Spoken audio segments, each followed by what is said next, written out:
আসলে কি মানে আমাদের অনেকেরই ধারণা রয়্যাল এনফিল্ড বাংলাদেশের মধ্যে আসছে, অনেকে এটা মেনটেন করতে পারবে না, ফুয়েল অনেক কনজিউম করে, অনেক তেল খায়, অনেক কিছুই ধারণা আছে। মানে ইঞ্জিন অয়েল অনেক বেশি লাগে, এটা মেনটেনেন্স কস্ট অনেক বেশি। ভাই যাদের অ্যাবিলিটি আছে, যাদের স্বপ্ন আছে, যাদের ইচ্ছা আছে, তারা কিনুক, অসুবিধা কি ভাই?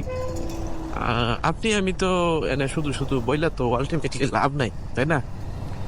আর বর্তমানে যেই রয়্যাল ইনফিল্ড গুলো আসছে, ক্লাসিক 350 বলেন, বুলেট বলেন, যেগুলোই আসছে সবগুলাতেই মোটামুটি হান্টার 350 বলেন, মিটিওর বলে, সবগুলাতেই মোটামুটি FI fuel injection system use করা হয়েছে।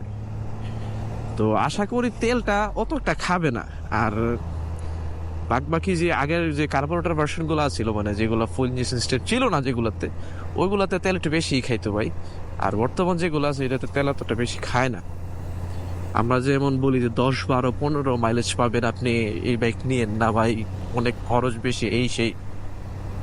তাহলে ভাই আসলে আপনি ভুলের সাগরে, ভুলের রাজ্যে বসবাস করতেছেন, ওইরকম কিছু না। মাইলেজটা ভালোই পাবেন, খারাপ না এখন। আর অনেকে কি করে, এই বাসা থেকে চাপ দিয়া বাইক নেয়। ওই ক্ষেত্রে আমি বলবো ভাই, যেহেতু আপনি বাসা থেকে চাপ দিয়ে বাইকে নিতেছেন, তো আপনি বাইকের মেনটেনেন্স কস্ট কিন্তু ভাই ভালোই এইটার। যেমন ইঞ্জিন অয়েল বেশি লাগতেছে, আবার আপনার যে বাদ বাকি যে অ্যাক্সেসরিজ গুলো আছে, যে কোনো অ্যাক্সেসরিজ আপনি বাইরে থেকে যদি লাগান এটার মধ্যে, এরা কিন্তু আপনার কি বলে কি জানি এটারে, না, এটা ওয়ারেন্টির ভিতরে পড়ে না।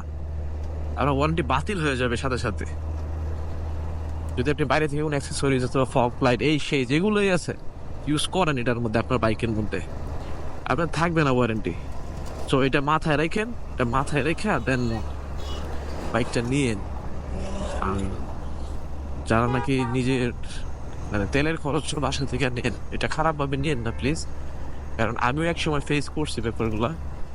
যারা নিজের বাসা থেকে তেলের টাকা নিয়ে মানে বাইক ইউজ করেন, পকেট খরচ নেন নিয়ে বাইক ইউজ করেন, তারা মনে হয় না আমার মতে রয়্যাল এনফিল্ডটা নেওয়া ঠিক হবে। আগে একটা স্টেবল পজিশনে গেলে মনে হয় বাইকটা নেওয়া বেটার হবে। আমি তো সাহস করতেছি না এখন বাইক নেওয়ার, রয়্যাল এনফিল্ড। তবে হ্যাঁ, ইনশাআল্লাহ দিব। তবে যেই ব্যাপারগুলো শেয়ার করলাম, আমার কথাগুলো খারাপভাবে নিয়েন না আপনারা প্লিজ। কথা বলতে বলতে বেশি স্লো রাইড করতেছি। এত স্লো রাইড করা ঠিক না হাইওয়েতে।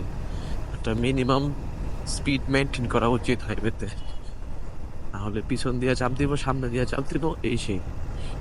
আরে অটোমেশক রে, তো ওদের জ্বালায় কোথাও যায় শান্তি পাইতেছি না। এখন পিছন দিয়ে গাড়ি আইতেছে, পুরোটা গাড়ি ব্রেক করছে, হ্যাঁ লেগে কি একটা অবস্থা এগুলার। ফাজিল গুলা, পিছন থেকে পুরা লোড গাড়িটা আসতে আছে, হ্যাঁ ব্রেক করবো কই থেকে, হ্যাঁ গাড়িতে ব্রেক ধরবো না, হ্যাঁ গাড়ি ঘুরাইতেছে মুরব্বী বিশুকটারে, রাস্তা ক্রস করতেছে। আজব পাবলিক, আজব পাবলিক, মুডটাই নষ্ট করে দিছে। দেখি হাবিবে আছি কিনা, হাবিবের সাথে একটু দেখা করে যাই।